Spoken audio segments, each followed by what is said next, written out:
Well, the farm has been in our family since 1875, so I am the fifth generation today, and it's a typical small Norwegian farm.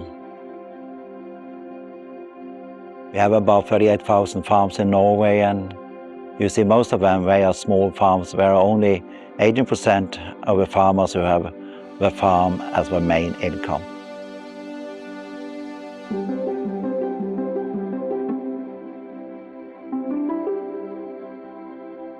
The fjord horse has always been the typical working horse on the farms in the western part of Norway. As you have seen here in the landscapes, a lot of mountains, small fields, it's very steep, so therefore you need a small, strong horse.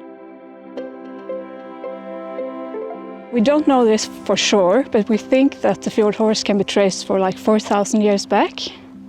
So the first horses that came to Norway came right after the Ice Age, through the eastern part of the world, through Sweden.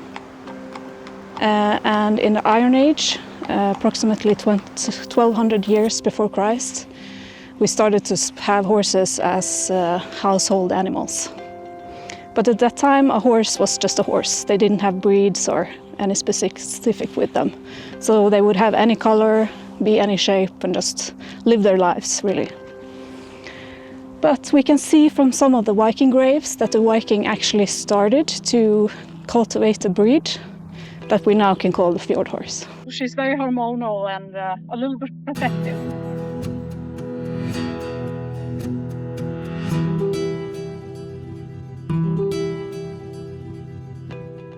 In 1846 was the first year that the government decided to fund the breeding of the fjord horse specifically. So they tried to do that for approximately 30 years, but they didn't find a stallion that they were happy with. So then one genius guy thought, okay, we'll try to crossbreed with the Dole horse. But the foals were very tall, very gangly and clumsy, and they were also very ill-tempered.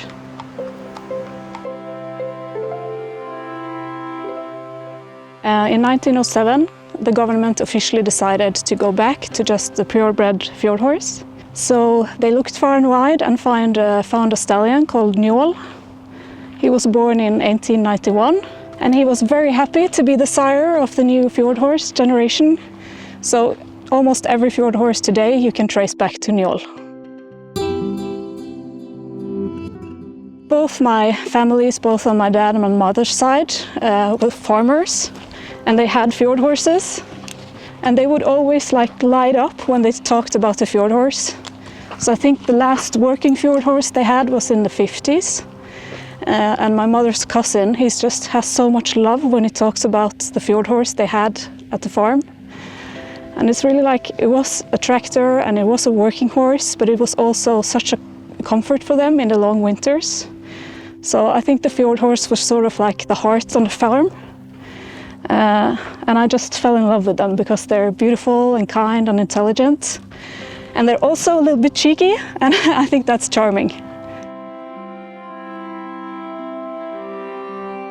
The main characteristic of the fjord horse is the dorsal stripe. So you can see it runs through the whole body, through the bangs, through the mane, down the back, and all the way down the tail. And this is very unique for the fjord horse. In addition to that, they have some stripings on their legs. Now, Veni here, Melos mixi Veni, she's called. She's a brown dun. So the fjord horses can have 5 shades of dun. They typically have darker legs than the other ones. And you can see some sort of zebra stripes here down the leg. And Njål, the original stallion, he had some markings in his face and on his body, and some of the fjord horses still have those, just thanks to him. So they're called Njål marks. So the fun fact about the fjord horse is actually that when someone died on a farm, they would cut down the white parts of the mane, just down to the black, and they would use the horse to pull the coffin to the burial site, and everyone would know that the family was in mourning.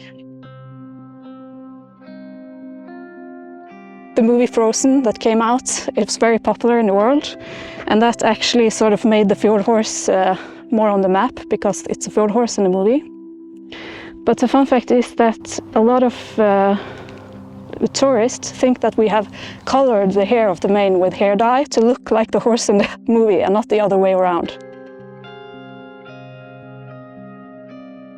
For maintenance of the fjord horse's beautiful mane, we have to cut it down every 2 to 3 weeks. And we follow, you can see it has like a crescent shape. And that's sort of a signature thing for the fjord horse. And we believe that that's because the Vikings actually cut it that way to make the thick neck stand out and to make them look more powerful and dangerous. After we started testing DNA, we found out that the fjord horse can be traced back to the Eurasian tarpon horse. And they were also from, I think, from the eastern part of the world, so Mongolia, they immigrated from there. The fjord horse now, as it is with this coloring, that is something we have done through breeding in the latest 200 years. Before that, they could have every color in the world, really. So this is sort of the modern fjord horse. In the whole world, we have like 80,000 fjord horses, I think. In Norway, we have around 5,000. What's saving them is the popularity worldwide and also very specific breeding programs. And each year here in the western part of Norway, we have like a stallion exhibition where the most powerful and beautiful stallions are prized and they are used to further the fjord horse line. So it's a very dedicated and detailed sort of follow-up from both the government and from private people that just love the horse. Veni here is pregnant. Her foal is due in 2 weeks. So she's a little bit bigger than she would normally be. We're very looking forward to having our own foal here at the farm.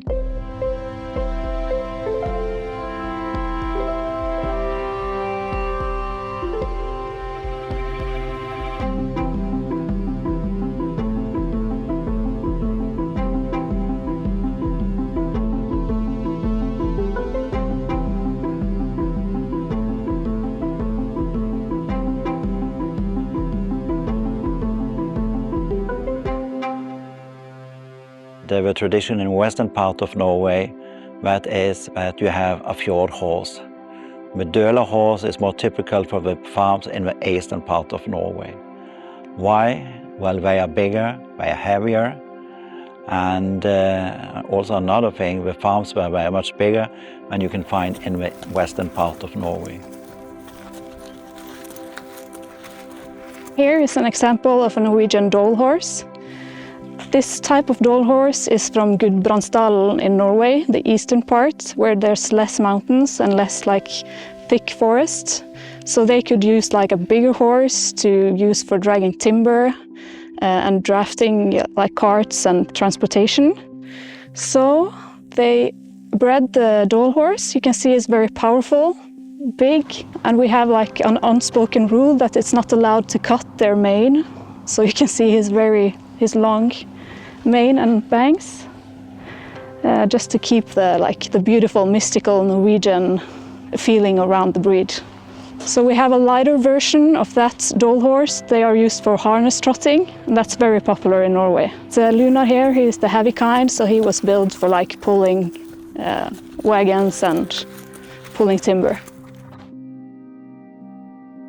The fjord horse was first, so the Dole is sort of like bred in with bigger breeds from like Eastern Europe, like the Frisian, to make them have this like broad body. So the Dole horse, they don't have a specific coloring, they come in every color. So as you can see, Lunar here, he's brown and beautiful.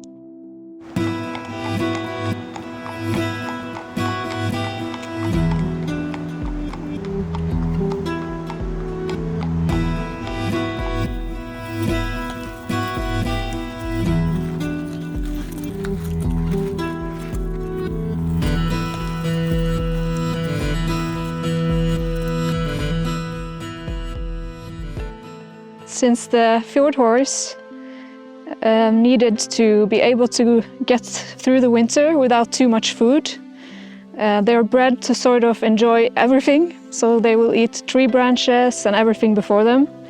And also their natural instinct will be to like always eat if they have the possibility. So they have the food on the brain 24/7. Our goal with the farm, that is to keep it and to bring it in a better condition for the next generation when I got it. And I think that has been the goal for every generation on this farm, and it's also the same on most of the other farms also. And we want also to keep the traditions, so that's why we have fjord horses and Dole horses on the farm. And as you see here, the farm buildings, one of them is more than 500 years old, and we try to restore and to use what we have, and of course, as long as possible, to use Norwegian products and build it and keep it in a Norwegian style.